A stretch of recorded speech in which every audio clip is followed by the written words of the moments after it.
Hey guys, hope you're well. Got a couple articles I wanted to go over here midday at Rebel Capitalist Base Camp, as Hugh Hendry refers to it.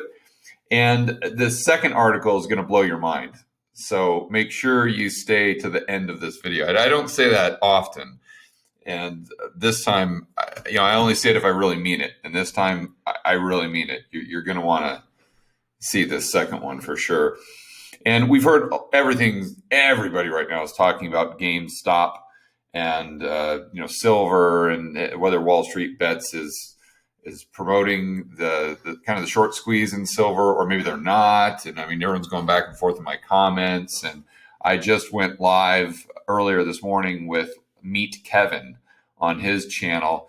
And he had me on his live stream to talk about this whole fiasco and what's going on in the markets right now. And it's obviously everyone's really emotional about it. Everyone's really interested in it. So we want to think this through and what this means for macro, what this means for the future, what this is telling us about the market. But I think the bigger story around GameStop is how the politicians will use this to grow the size of government. And this is a great example right here. Article from CNBC talking about Elizabeth Warren slams the SEC over GameStop chaos. And she says, you've got to have a cop on the beat. It's ironic from someone that's talking about defunding the police, isn't it? But I digress. Maybe she's not one of the people on the far left talking about that. We'll cut her some slack. But anyway, so the gist of this is Elizabeth Warren went after the SEC because she's blaming them for what's going on with Robinhood, with Reddit, with GameStop, with all of this volatility. And I don't know that. I don't know. It's weird. I can't really make sense of who she's pissed off at. Like I get it that she wants the SEC to take charge and not be asleep at the wheel. I personally think that's probably a good thing. But I don't. She's talking about Robinhood closing down and restricting the access for their customers to buy calls in GameStop. But I think it's weird because if she's sticking up for the little guy, wouldn't she want Robinhood to not restrict access? I mean, isn't that what the little guy wants? I don't understand what she's asking for here. And she's not really clear. She's just kind of saying that she's mad at Robinhood. She's mad at Reddit. She's mad at the SEC. Let me read this here. Warren, a longtime critic of Wall Street, spoke to CNBC Closing Bell as individual traders took to Reddit, Twitter, and other social media platforms to protest Robinhood's move to curb trading in GameStop and AMC. So my point is, you would think that Elizabeth Warren would come out and express her opinion against Robinhood restricting the people on the Reddit platform trying to use their platform to buy calls or buy GameStop. You would think that she's saying, okay, Robinhood should not have done that. But it's not really what she's saying. And here she says, but Warren made clear that she isn't a big fan of Robinhood either. Okay, well, but it's not from the standpoint of she's not mad at them for restricting buying. She's mad at them for like allowing them to buy in the first place. It's just bizarre. I don't. Yeah, see, the public outrage toward Robinhood came after the California-based brokerage announced earlier on Thursday it would bar customers from buying additional shares of GameStop, AMC, etc. And let's see. Yeah, if you read the article, Elizabeth Warren, it's again, just to reiterate here, she wasn't really saying that she's upset with Robinhood for stopping trading, which is kind of what the average guy is upset with. She's mad at them for allowing this to happen in the first place, which I don't know how they're supposed to control this, but that's when she's saying she wants the SEC to come in and make sure that this never happens again, which is kind of weird because I thought this is all about David and Goliath. And as of right now, I thought David was winning. So why does Elizabeth Warren not want that? I don't know. My whole point in bringing this up is to illustrate in the future, as a result of this, in my opinion, we're going to have a lot more government regulation. We're going to have, I think personally, that's why Robinhood potentially stopped allowing people to buy, because, and this is not I'm not expressing an opinion here. I'm not saying one thing is right or wrong. I'm saying it is what it is. And I haven't heard anyone talk about it, so I wanted to bring it to your attention. If you're Robinhood, you're a startup.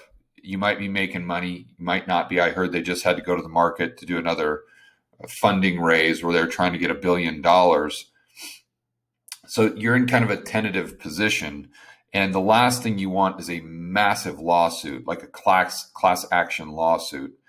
And I think that if you're dealing with a huge hedge fund that loses money as a result of trading on your platform, if that goes to court, the judge or whomever is deciding which direction the case should go is going to look at a hedge fund and say, no, you're professional. You should have known better than that. Or you should have known what you were doing. But if you've got 1 million people that said, hey, Robinhood should have stopped me from doing this because I didn't know what I was doing. Therefore, all of these losses I took I blame Robinhood. And I'm not saying they would do that. I'm saying that if you're the CEO of Robinhood, you're thinking, okay, if I have 500,000 or 1 million people, retail traders get burned as a result of this extreme volatility, if that were to happen, there's a greater likelihood that I am held liable, or I at least have to deal with a class action lawsuit. And I think that, and I'm not saying that is what's going on, just me as a former business owner and an entrepreneur, that's the first thing that came to my mind. When I saw that they stopped trading, I'm like, they're trying to reduce their liability, because when they're dealing with millions of retail investors, you've got more exposure to liability than if you had the same amount of trade flow coming in through like one or two hedge funds, which probably isn't happening on Robinhood, right? The hedge funds are actually their customers that they're selling the trade flow to. So just kind of food for thought there. Main takeaway is, in the future, the politicians are going to use whatever happens here, and however this plays out, I guarantee they're going to use it as an excuse to create more task forces, czars, whatever, more rules that basically give them more power. That's the bottom line. Okay, the next thing that I wanted to go over, kind of along those lines, is this new wealth tax. And we've talked about this a couple times. I want to give a big shout out to my good buddy Andrew Henderson with Nomad Capitalist. I was actually listening to his podcast this weekend, and he started talking about this, and then I just looked it up and did my own homework, and it's really scary.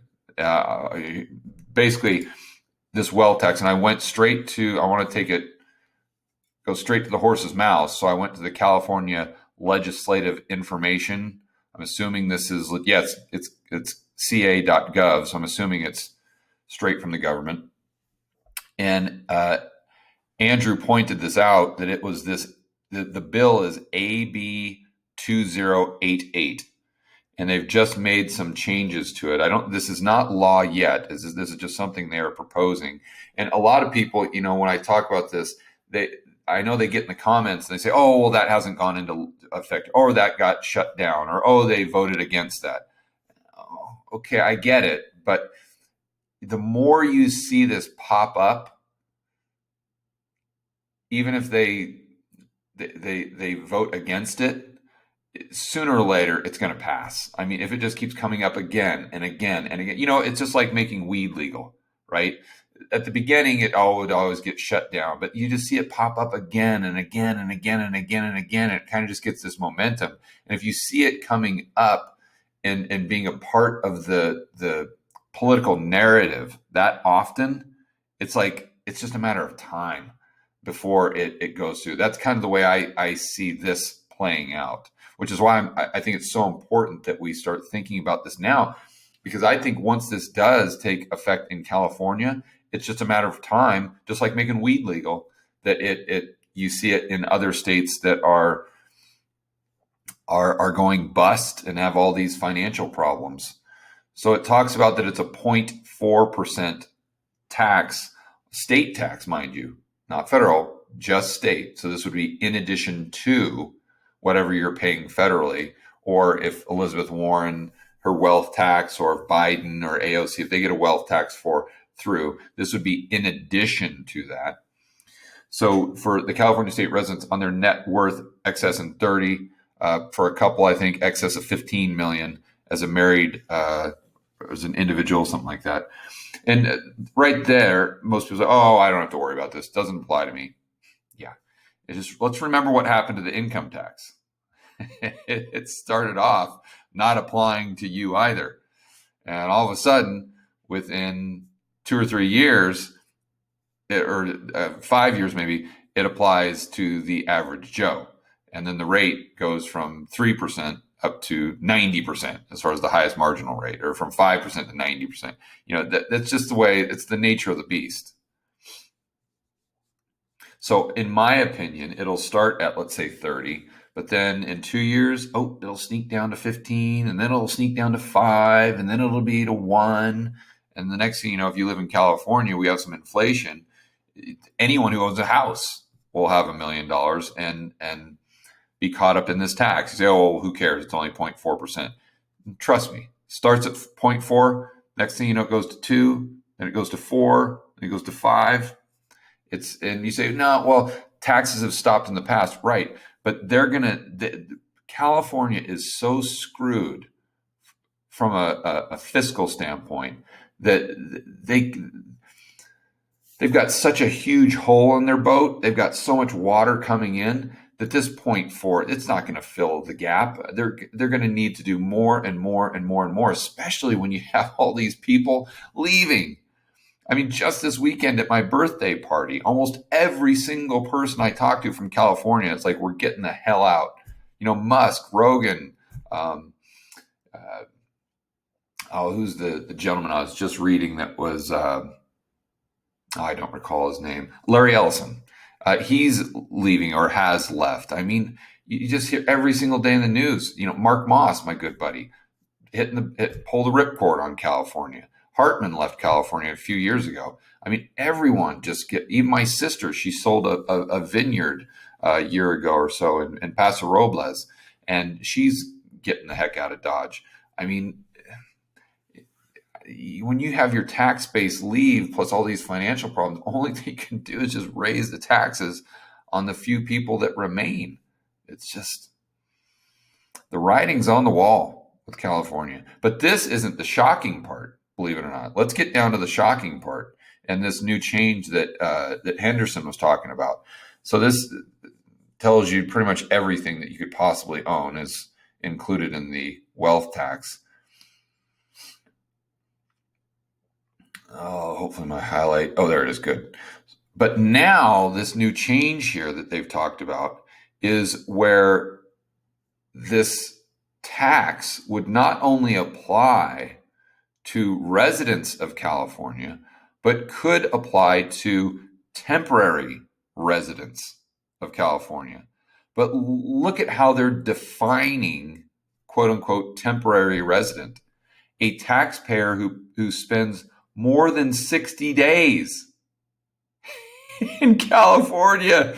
So if you go there for a couple months to visit your family, boom, all of a sudden you're paying California wealth tax. on your entire net worth, your worldwide net worth. I mean, this is staggering. So they're saying, they've got all these definitions. So let me read this here, the whole thing, just so I'm not taking it out of context. Temporary resident, a taxpayer who spends more than 60 days in California but does not qualify as a resident under Section 17014 or a part year resident under 17015.5 shall be treated as a temporary resident. Temporary residents shall be taxed on their worldwide net worth according to this part. But for purposes of calculating the tax, the taxpayer's worldwide net worth shall be multiplied by the percentage of days in the year the taxpayer was present in the state. So they'd say, okay, if your global net worth is X amount, we'll charge you the 0.4%, but then we'll prorate it for the amount of time that you were actually in the state of California. So if your tax bill, let's say, was $100,000, if you would have been there the entire year, they'd say, okay, you were only here 60 days. So, 1/3 of the time, or whatever it is, a quarter of the time. And therefore, we'll only charge you a quarter of the tax. You see, they just prorate it. But I mean, think about the nightmare of actually calculating this. Like, first of all, how do you calculate what someone's net worth is? I mean, how? And I've used this example in the past. Look at my YouTube channel. Look at this YouTube channel. It's got almost 10,000 subscribers. It would, wouldn't be worth a lot, but it would be worth more than zero. So, so if I go to California for 60 days, now all of a sudden I've got to pay them tax based on the value of my 2 YouTube channels? Or what about my Twitter? That's got 50,000 followers. What's that worth? Instagram, 6,000. What's that worth? I mean, how do you even calculate this? This is insane.